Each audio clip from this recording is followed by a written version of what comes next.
வணக்கம். வாழ்க வளமுடன் முத்து ஐயா.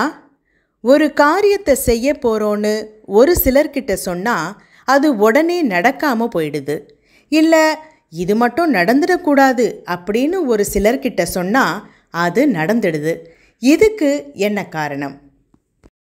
வாழ்க வையகம், வாழ்க வையகம், வாழ்க வளமுடன். குரு வாழ்க, குருவே துணை.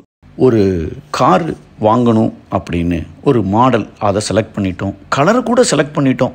அடுத்த வாரம் வாங்க போகிறேன்னு நண்பர் குப்புக்கிட்ட சொன்னேன். 1.5 வருஷம் ஆச்சு சார், இன்னும் அந்த காரை வாங்க முடியலை. இப்படி ஒரு சில அனுபவங்கள். அலுவலகத்தில் பிரச்சனை, நம்மளை மட்டும் வேலையை விட்டு அனுப்பிவிடக்கூடாது என நண்பர் குப்புக்கிட்ட வருத்தப்பட்டு சொன்ன மறுநாளே வேலையை விட்டு தூக்கிட்டாங்க. இப்படி பல அனுபவங்கள். பல பேரிடம் பல விஷயங்களில் நாம் நினைத்ததற்கு எதிர்மாறாக நடந்திருப்பதை அனுபவித்திருப்போம். என்னதான் காரணம்? முதல் விஷயம், நாளையிலிருந்து கோபப்பட மாட்டேன் என்றோ, ஏன் பல்லு தேய்க்க மாட்டேன் சார் என அதே குப்புவிடம் ஒரு தடவை இல்லை, தினம் 10 தடவை 10 நாளைக்கு சொல்லி பாருங்கள், கோபத்தை விட்டு விடுவோமா என்ன? ஒரு காரியம் நான் எதிர்பார்க்கிற மாதிரி நடப்பதற்கும் நடக்காமல் போவதற்கும் பல்வேறு காரணங்கள் இருக்கிறது. அதில் ரொம்ப முக்கியமான முதன்மையான காரணம் தீதும் நன்றும் பிறர் தர வாரா. இப்போ நான் அனுபவித்து கொண்டிருக்கிற இன்பத்திற்கும் துன்பத்திற்கும் காரணம் இதுவரை நான் செய்த செயல்கள், எனது கர்ம வினைகளே. சுற்றி இருப்பவர்களோ சூழ்நிலைகளோ இறைநிலை பயன்படுத்துகின்ற ஒரு கருவிகள் மட்டுமே. நாம் யாரிடம் நமது விருப்பத்தை சொல்லுகிறோமோ அவர்கள் ஒருவேளை உங்களை விட அதிக மனோசக்தியோடு, அதே சமயம் பொறாமை உள்ளவர்களாக இருந்தால் அவர்களுடைய எதிர்மறை எண்ணத்தினால் கொஞ்சம் தாக்கம் இருக்கத்தான் செய்யும்.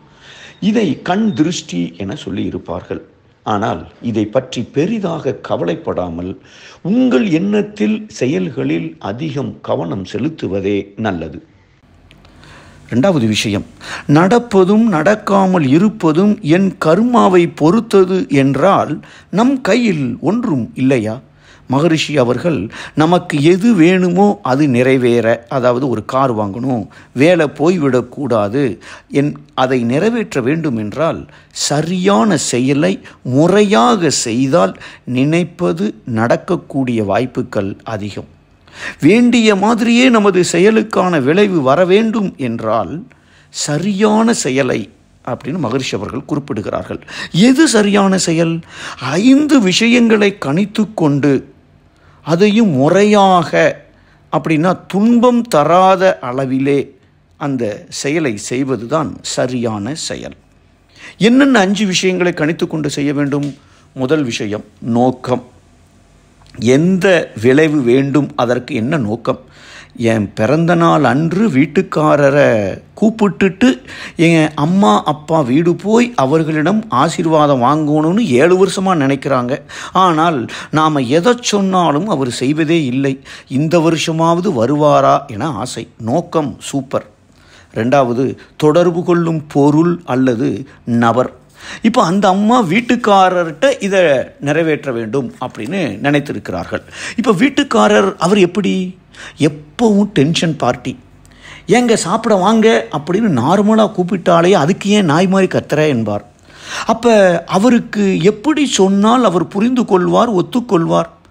சாப்பிட வாங்க என்ற வார்த்தைகள் மிருதுவானவை தான், ஆனால் அதிகார தோரணை உள்ளது. எங்க சாப்பாடு தயார், எப்போ வேணாலும் உங்கள் வசதிப்படி வாங்க அப்படின்னு சொல்கிறது மேபி அவர் அதை கோபப்படாமல் எடுத்துக்கொண்டு வரலாம்.